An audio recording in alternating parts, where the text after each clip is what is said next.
Vincent Van Gogh cut off his ear. Did he do it for love? Did he do it for fear? Who knows? Van Gogh. Dear Romeo, drank from the vial. Did he do it for love or was he just being wild? Who knows? Van Gogh. Stretch the kindness, rush with madness. Is it sadness or just a show? Van Gogh, go, go, go, go, go. Van Gogh, go, go, go, go, go. Van Gogh, go, go, go, go, go, go, go. Ladies and gentlemen, welcome to the Dr. Joe Show. Applause, applause, applause, applause, applause, applause, applause. Yay! Hey, we got a cool guest today, huh? He hasn't popped you on yet, though, right? Oh my gosh, do we have an incredible show for you guys tonight. So listen, you know, this is a taped show. So unfortunately, I mean, you can write comments. We'll pick them up later. Please, you know, write them in if you want to. But John McAfee of the McAfee antiviral software is going to be our guest. And I'm telling you, it's just such a delight chatting with him. This is the second time that he's been on our show. And hopefully he'll come back again. But it's just wonderful just hearing what he has to say. This is a really brilliant fellow who has a view on the world that is definitely worth sharing. It is his I am, and it is fascinating. He's like a bizarro Dr. Joe almost. Right. It is. He's my. How would you say my alter ego? Your yin to your yang. My yin to my yang. Oh, Cool. well, there he is. So without further ado, ladies and gentlemen, the founder and creator of McAfee antivirus software, who has been a guest on a massive amount of podcasts with the likes of That Larry Show and the Joe Rogan Experience. And he's currently the front runner of the Libertarian Party for candidate for the United States of America, President of the United States of America for the 2020 campaign, leading the Libertarian Party, Mr. John McAfee. John, what's up, my man? So I am curious, how is it going down there with this, you know, sort of pandemic crisis? Are you guys okay? Oh, we're fine. We got our first taste in Spain. We had gone to visit friends the evening before they locked down, and woke up in the morning. You can't leave. Wow. No, you know, it's serious in Spain. Serious. I mean, I don't know if you've seen videos of police beating old ladies in the street for being out. You've seen those, yes? Horrific. So we put up with that for 8 days and finally escaped. I mean, it took a lot to escape. Try escaping from a country under martial law and quarantine. Wow. But we managed. And then we got to our home and they got locked down. But nowhere near as serious. All right. We just can't leave the house. I mean, we can go to the grocery store or the hospital. Those are the only businesses that are open. Yeah. Now, But we in any talked case, about how a lot of the symptoms of a disease are actually the body trying to fight it. Do you think that in many countries, the response to the coronavirus is going to be worse than the disease itself? of course it is. People, I mean, I'm a mathematician. Let's look at the numbers. Fewer than 100,000 so far have died with coronavirus. Maybe it'll double, triple. Do you realize how many people die from the flu every fucking year? 630,000 last year. Anywhere between 500,000 and 1 million people died, not infected. 200 million infected. Now, those of you out there with Google, please check these numbers, because if it comes to numbers, I'm always right. So now, that's the flu. Other pathogen-created illnesses that cause deaths, there were 1.1 million deaths from diarrhea in the same period of time. 2.5 million diarrhea deaths per year, all caused by pathogens. Now, why don't we find out what the most serious of those are and lock ourselves away? Now, do we have all the data though? Because one thing that that gives me pause is the fact that China, a country not super famous for worker safety standards, shut down their entire economy because they were so scared of this. Oh, bullshit. Bull fucking shit. They shut down Wuhan. No. All right. Okay. Chinese are not stupid people, right? They know that the coronavirus is an airborne illness, airborne virus. You can sneeze in the air and the gentlest breeze can waft that virus 100 goddamn miles. So now the Chinese know this, yet they sealed off a city. Do you understand the absurdity of this? It's like, what do you expect? Or maybe it's a virus smarter than I know. And when they see the sign saying no exit, the viruses go, God damn it, we're stuck here. No, they go where the wind goes. Now, unless the Chinese lowered a massive dome over Wuhan, I didn't see one come down. I never heard of one. Yet we in the Western world believe that lie. Why? Because they scared us first before they did their ridiculousness. Now, nobody's allowed in and out of Wuhan. Most of our reporters. So all we have are numbers given to us by the Chinese government, which are horrific. Maybe a 4% death rate. It might infect 400 million people. That was the news coming out of Wuhan, but no way to verify it. Reporters can't go in and see what's going on. Cities in lockdown. Do you see the beauty of lockdown?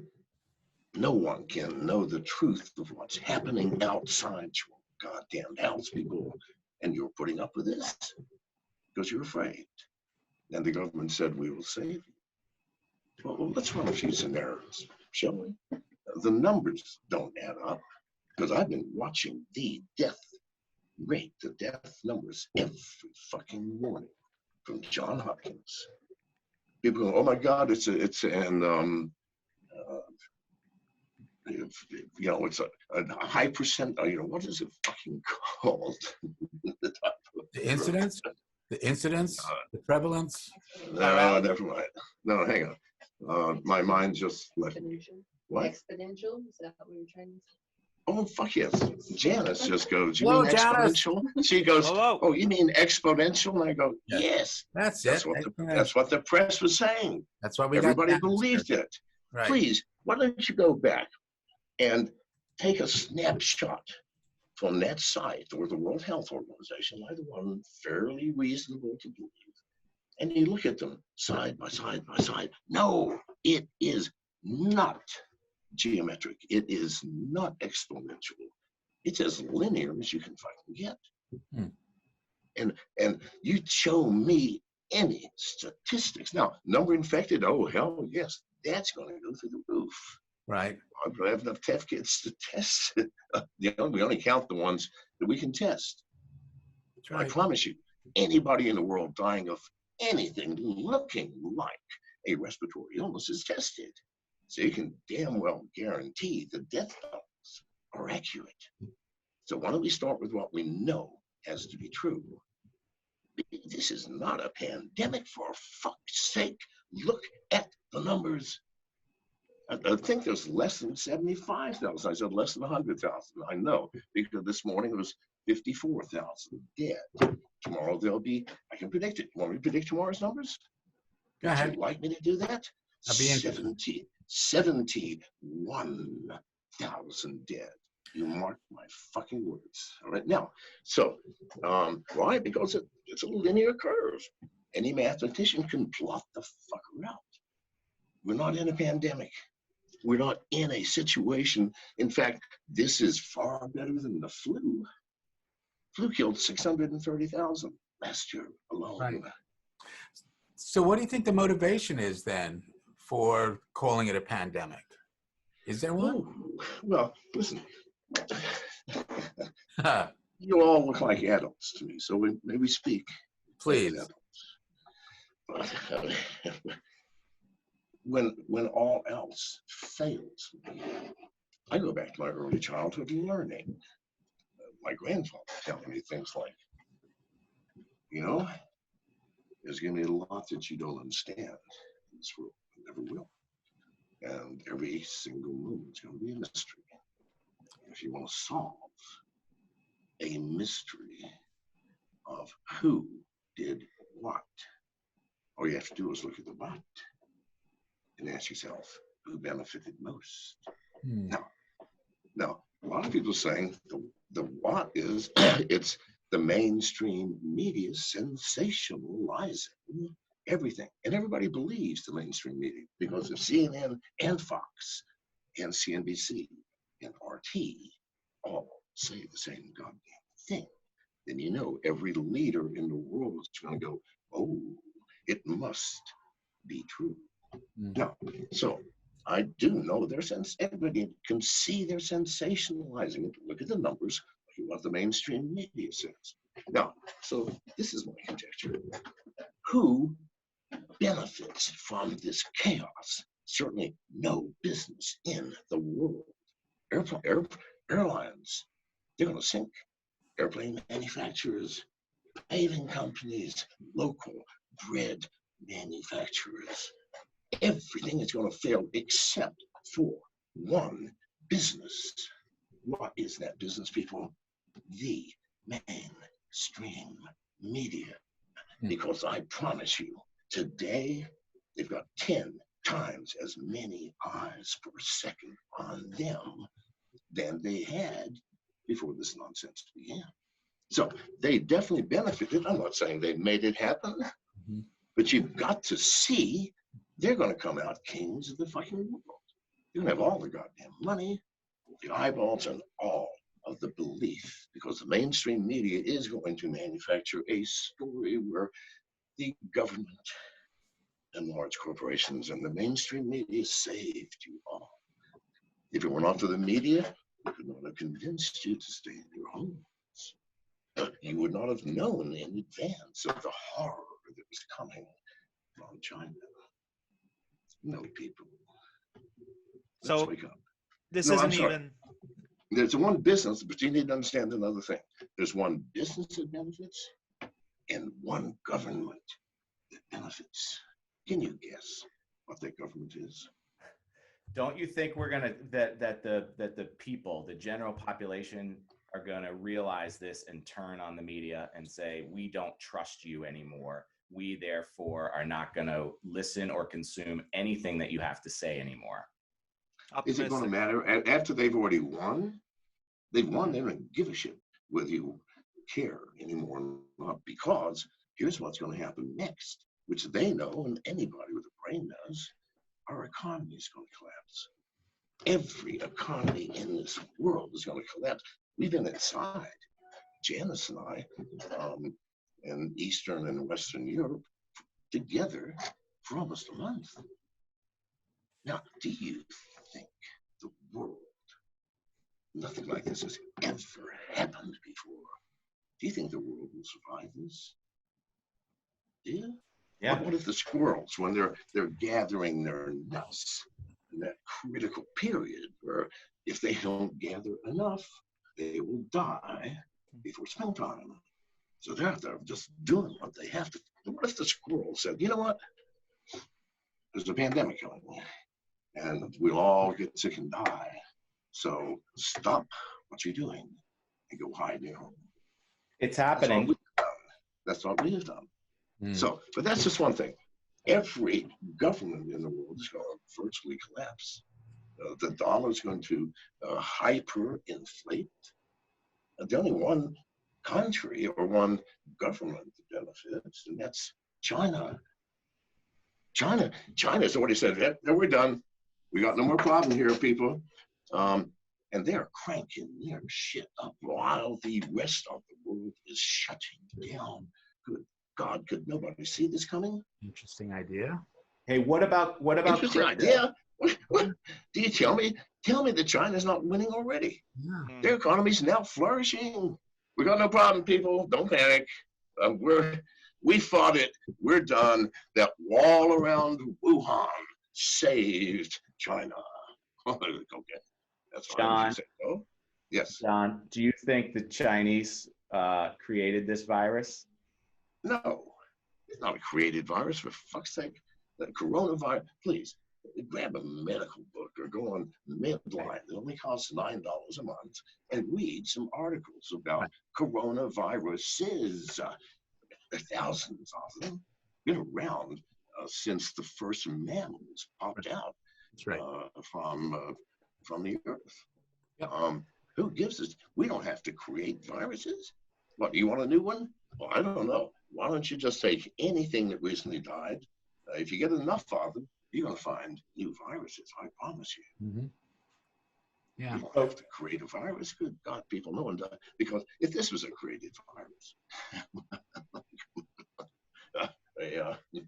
biological warfare, they need to fire their head of development and everybody down to the janitor and replace them, because it is not a warfare type of virus. Number one, it doesn't distinguish between Chinese and blacks, even though I said it did in a joke and got thrashed like Twitter for doing so. No, it doesn't care what it infects. It'll infect your dog, for fuck's sake. Just let's infect something.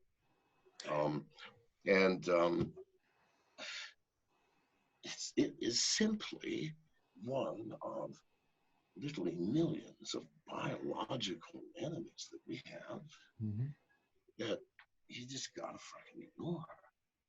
You know, So what could they have done to contain it and protect everybody else if they wanted to?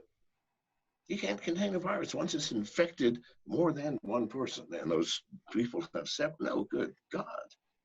You infect one person, it's going to infect 1,000 within minutes if you're in a subway station. So no, they So you could shelter not in. have contained it. Pardon? So you have to shelter down, hunker down, and stay away from each other so it doesn't spread, right? I don't give a shit. I'll take it now. Inject me with it. It's a goddamn flu-like virus. The statistics are fucked. The number of dead is impossibly low. Impossibly low for what they're saying the problem is. Please give me that rather than the flu, because I'll have 100 times greater chance of surviving the coronavirus than I will the fucking flu. Now, that will be disagreed with by every medical professional on this fucking planet. I don't give a shit. You decide yourselves, people. You can add and subtract. Go on to either the World Health Organization coronavirus site or John Hopkins. Make a printout of the past 30 days. The number of dead. It is not geometric. It is not exponential. It is flat.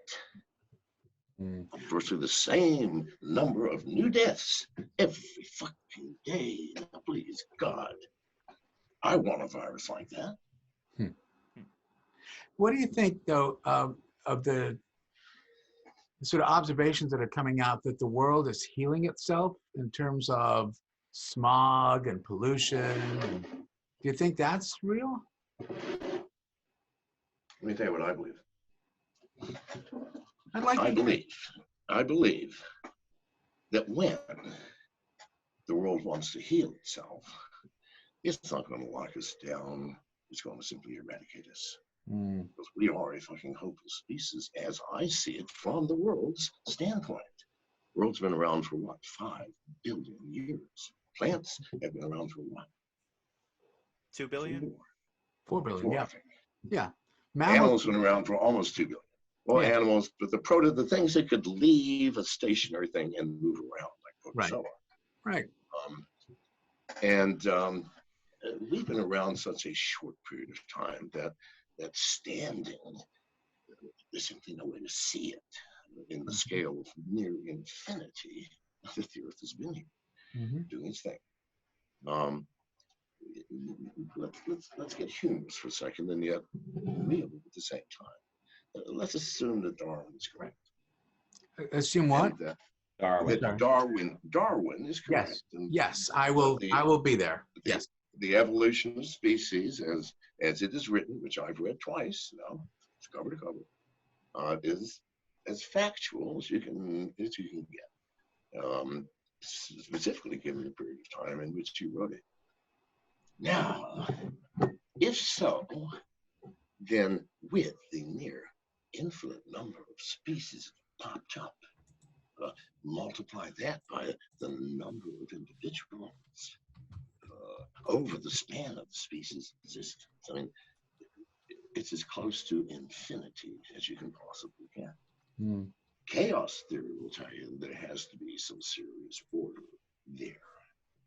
And if so, let's assume there is an evolutionary intelligence of some kind, not a being sitting around, but just an entire world gestalt of all species, vibrating together in some synergy. And then someone goes, look, things are getting boring. Why don't we experiment with the mouth? First of all, let's see how big and horrifying we can get a mouth. Well, I mean, that began in the early Jurassic stage and ended up at the late Jurassic with the Tyrannosaurus Rex. Now, Tyrannosaurus Rex didn't even have arms, didn't have front legs. They had shriveled into appendages, like your appendix, just little things. Couldn't pick anything up, couldn't do shit. It was basically a mouth. Why were his arms so small? Because the mouth was so big, no room for arms. It was a mouth on legs. And then someone goes, you know what? It's kind of boring, isn't it? This big mouth thing. I mean, listen, we can't get any more than this, and it hasn't been much fun. We just wipe these creatures out and we'll start something new. And everybody goes, yeah, you're right. Fred's always right. Okay, the dinosaurs gone. In the flesh, then popped out what? Furry fucking creatures called mammals. Well, that was the beginning of the problem. Somewhere along the line, someone said, you know what? So we fucked up with the mouth thing. And we ended up with the Tyrannosaurus Rex. It was useless. Why don't we try the brain? Who knows what that might do? And people go, oh, yeah, I bet that will be interesting.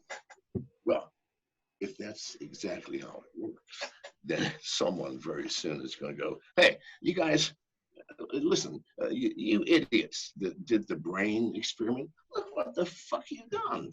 I mean, the rainforest, it took nearly 600 million years to create something that spectacular. Gone, right? No more oxygen in the fucking air. The humans have burned it, whatever.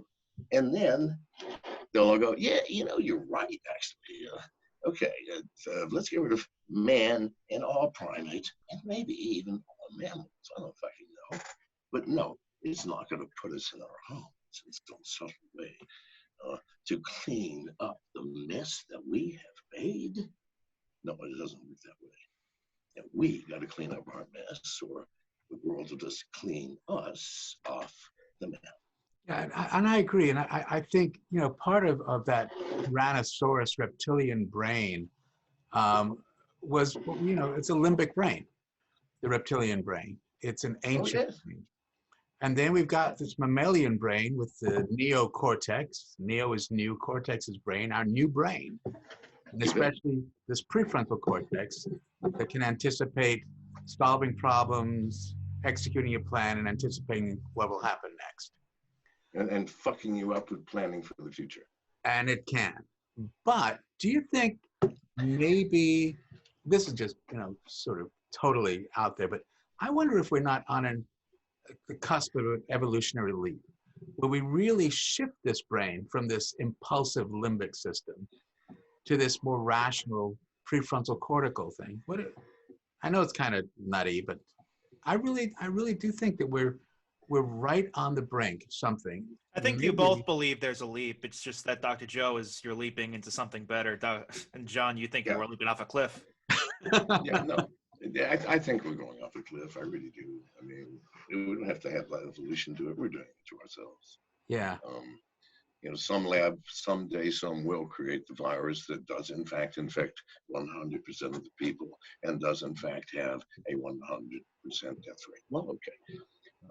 You think that's out of the question? Think again, people. No, not at all. So it's what we do with it. People in biological labs creating these weapons, what guarantees do we have that the shit they're creating is not going to escape? Huh? None. Yeah. None. But in any case, that's a different story. The question was rational. Holy fuck. All right, rational. What does that actually mean? It means logical, based on some set of functions and principles upon which that logic can rest. Like, I don't know, Boolean algebra, right? A computer, let's do computers, which is basically Boolean algebra. That is the foundation upon which it rests. And there is no doubt that that foundation is true 100%. We're pretty goddamn useless in solving problems of the human heart or of the negative aspects of ourselves. We are loving, kind, and generous, compassionate. Simultaneously, we are greedy and fearful, jealous, envious, gluttonous. So logic will never solve that problem, my friend, because in the world of logic, that set of problems defies logic. That's your left brain shit talking to you right there. But so there's no logic to the subconscious, no logic to anything below the level where mathematics still functions. Yeah, I agree. You know that it's not the logic, but it gets into this, as you say, you know, memory, irrational thought, you know, subconscious thought.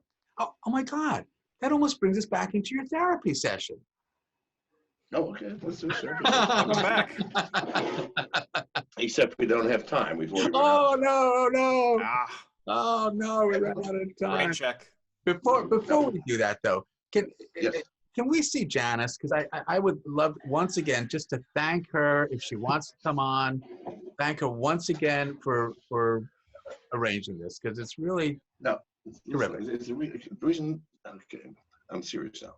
Okay. Is the reason that you're asking that is because of the rumors that cropped up in the past 2 days? I have no idea what Janice are. But the Janice has left me. Is that why you want to see her? No, my God, no. I didn't know any of those rumors. What's going on? Well, you know, because a lot of people called and said, "Is Janice in there?" And I go, "Yes." Can we see her or talk to her? No, I can tell you, John, I'm never going to lie to you or bullshit you. I'm so we can pass on that. Is that correct? Yeah, totally. No idea. Janice, baby, come over here. Yeah. no idea. Absolutely. Hey, John. Hello. Oh, John. Hello. Just want to thank you again. Oh, God, I'm sorry. Yes. Hi, I just want to thank you again for setting this up. Really appreciate it. Of course. And honestly, you're most welcome. You know, it's just such a treat for us to be chatting with both of you. But I do have a quick question for you, if it's okay. Yes. So, is this guy full of crap, or is he like really as smart as everybody thinks he is? What do you think? I'm full of crap. About half and half. I love it. Yeah. No, really though, we so enjoy this, truly do. So no, John, I'm never gonna lie to you. I'm never gonna go. I'm sorry, and I'm gonna stop fucking with you because you take everything seriously. So, which is my fault because I did say let's get serious for a minute. Thanks, bye. Listen, Never felt that. when I ever say let's get serious for a minute, I will know that. Everybody who knows me knows immediately. Oh man, here comes a joke.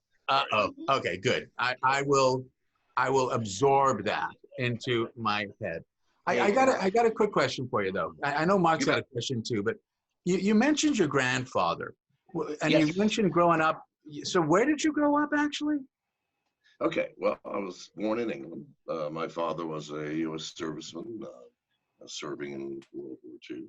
My mother was British. She was already married. Her husband was in France, and like most of the British women, they took solace in the American soldiers. In any case, I was the product.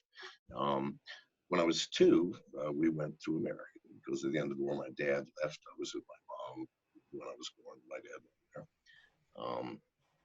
And went to the Appalachians, which is the poorest part of America. Certainly not the world. I have been all over the world, and there are much more places that are poverty-stricken. So in any case, but it was not pleasant. It was a coal mining area. Didn't have an indoor bathroom, had an outhouse, which is fine. It always gave me an excuse as a young boy after I could walk by myself to get up the fuck out of the house, right? Yeah, outside for a while. And I don't know. It was, in spite of my father, who was spectacularly abusive, my grandfather, and by the way, to explain this, okay, so when we went back to America, listen, this is 1947. Nobody had any fucking money anywhere. World War II had just ended. Mm-hmm. You know, England had been bombed into oblivion. Germany, the economy totally collapsed, and like much of Eastern and Western Europe. But there was fucking nothing.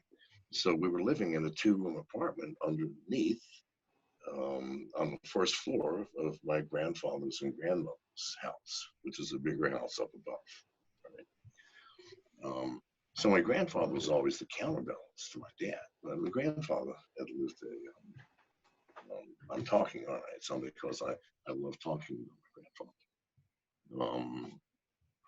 Had left home with his wife, Nancy, right, with 3 children, my father and 2 brothers, just disappeared.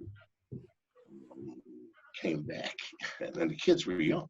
And my father was, I don't know, something like 12, and he was the oldest. So anyway, just left her with the kids. And then 10 years later, showed up at the door, knocked, and my grandmother took him back. So that pissed off my dad so much that he went off and joined the army. He was not going to sit there after he, for 10 years, had raised 2 younger brothers and tried to support the fucking family. So he was righteously pissed. Cannot blame him. But my grandfather, when he came back, it was a totally different man. I mean, he was loving and kind to everybody, even to my dad, even people who didn't like him. He was missing a finger, this one. Never told anybody why or what. I learned how to shoot with with his middle finger. Taught me how to shoot. And basically told me what life was all about. You know, number one, you can't trust anybody. And if you do, if you think that's not true, then you know nothing of history. Where, for example, in the Roman Empire, the highest of civilizations, where people were polite and cultured, and educated and knowledgeable, 80% of all of the Caesars were killed either by their wife, number one, wife, 2, son, 3, brother, or someone wanting the throne. This is true. We can look at English history. Same thing. What do you do when you win a war? You eradicate the royal family, right? If you have people who are cooperating from your enemy, which the smart people did, they go, oh my God, we're not going to win this war. So you go to the opposing king in France and say, listen, I'm on your side. What can I do for you? And they say, well, you could help us with this whacking the king. Please, you can't trust The only person you can trust is yourself. Even mothers, uh, in Rome, many mothers killed their own children for ambition, or for the ambition of their favorite son or daughter. And you think it's only in ancient Rome? No, fuck me, in America. I mean, look at the number of cases where mothers have, like in, I think, North Carolina, a mother drove her 2 infants into a pond, drowned them, because her boyfriend didn't want them. Now, who can you trust? You think, well, I can trust my wife because I know my wife. I would challenge you that if you think you know your wife, then you do not know yourself. But I do appreciate that Janice is willing to taste the food and drink the drink before you do. She does. Yeah. Yes. Yeah. So. And if she were smart, I mean, she'd do the same with everybody, like I do with everybody. Yeah. Listen, you hand me something, like it happens constantly. People go, oh, here, glass of wine. What is your favorite? Whatever. I go, thank you. You know, and I'll hold it. As soon as they turn their back, I'll put it down or something. And if they're watching like a hawk, I'll accidentally spill it. But I'm sure it's fucked. I'm not going to drink it. Huh. I just love this dynamic here. It's like, because John, you're like a one-man cavity crew to Dr. Joe, where it's like you both make so much sense. You're talking about what's been and what's probable looking at the math. Dr. Joe, you look at what can be and what's possible looking at the human mind. Yeah, but in my case, everything I know, I mean, none of it came from school, books, Google, research, or words from another person's mouth. Everything I know came from my own experience. Yeah. And some of my experiences have been, for many people, extraordinary. Yeah. In scope and depth. I was chased by an entire army and police. Right. Escaped into Guatemala, jailed by 50 Interpol officers in Guatemala. Janice and I just 7 months ago, she just got out of jail in the Republic. To me, this is just ordinary life. It's just if you're outside the box, I mean, outside completely. Like, I don't give a shit about anything I own. If you doubt that, Janice has been with me long enough to see things that she thought were precious to me. Where they go, oh my God, we can't leave it here because, no, we're leaving it here. We have to leave. Come. Stuff means nothing to me. Money means nothing to me. Why? It's the easiest thing in the world to make, easiest thing in the world to lose. Eat some, make some. Not too much, lose some. No, the only thing that matters to me is, well, number one, enjoying myself 24 hours a day, no matter where I am or what's happening. And number two, leaving for my children and grandchildren, and yes, I have a few great grandchildren, a world easier to navigate.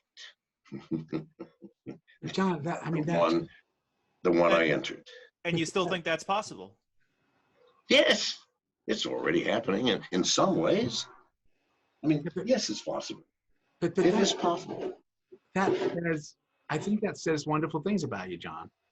I really do. Does it? Because, well, yeah, it talks about resilience. It talks about, connection to other people, even though there were people in your life that you couldn't trust. It doesn't. Listen, Janice. Here's a story for you.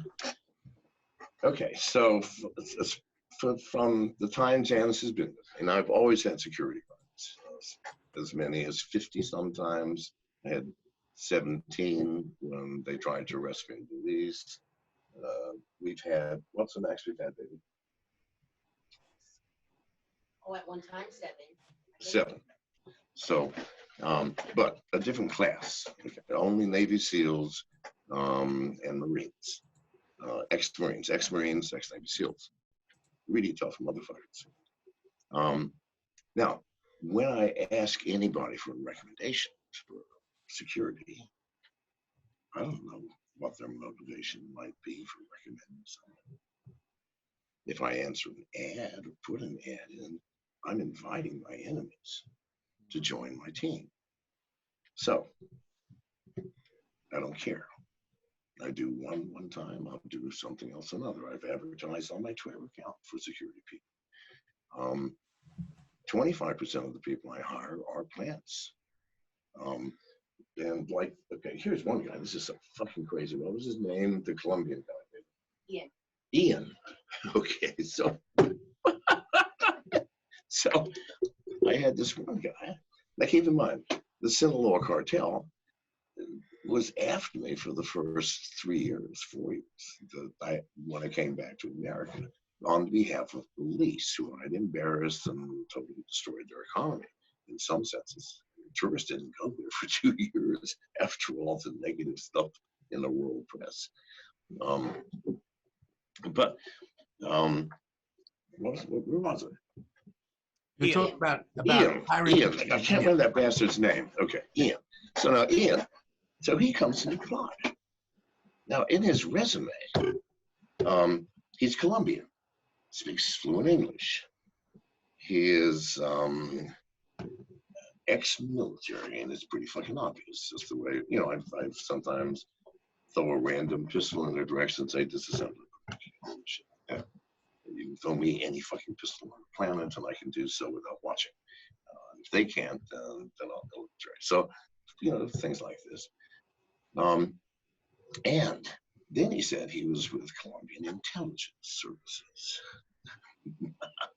That was on his goddamn resume. So I, you know, we talked for about an hour, and then I finally said, listen, did you ever work for the cartel? He said, oh yes, I did. So anyway, after he left, I told Jim, I said, we have to hire him.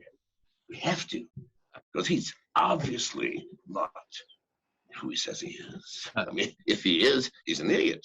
You want a job with me? You've worked for the cartel, right? You know.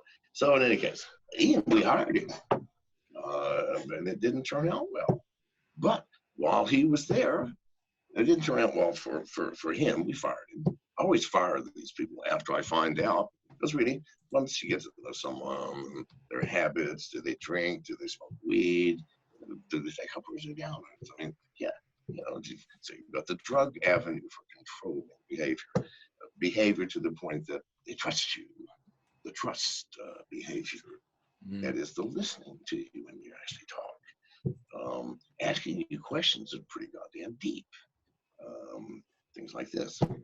So in any case, after I got all the information I needed from him, I fired him.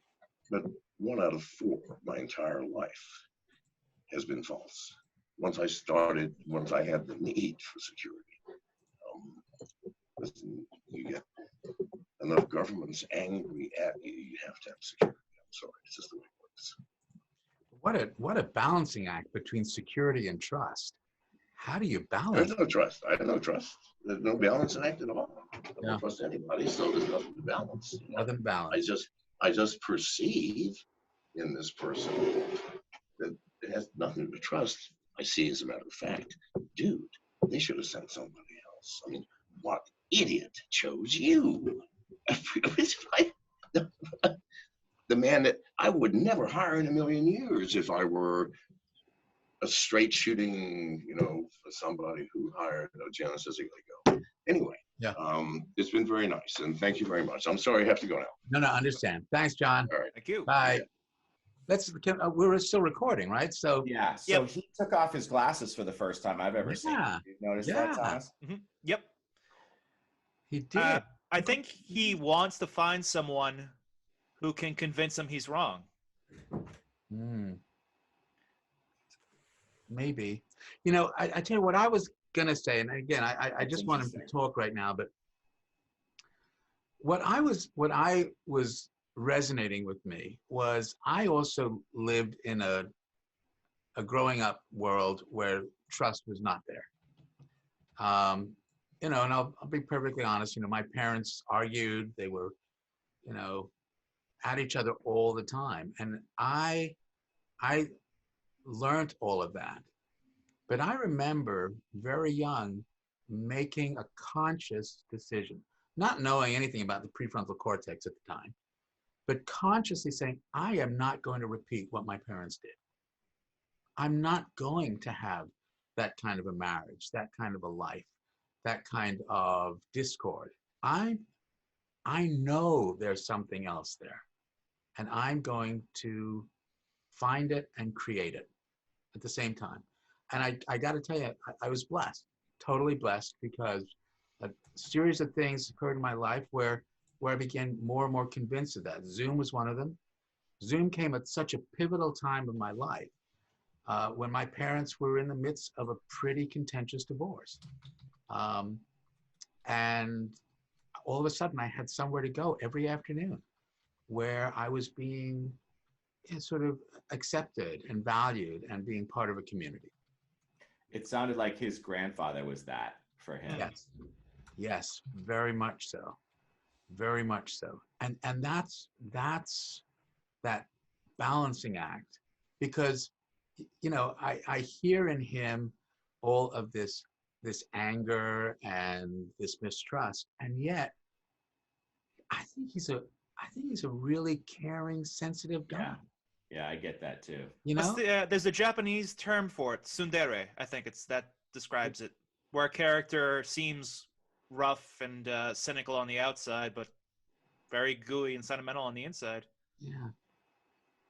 I tell you, it was delightful.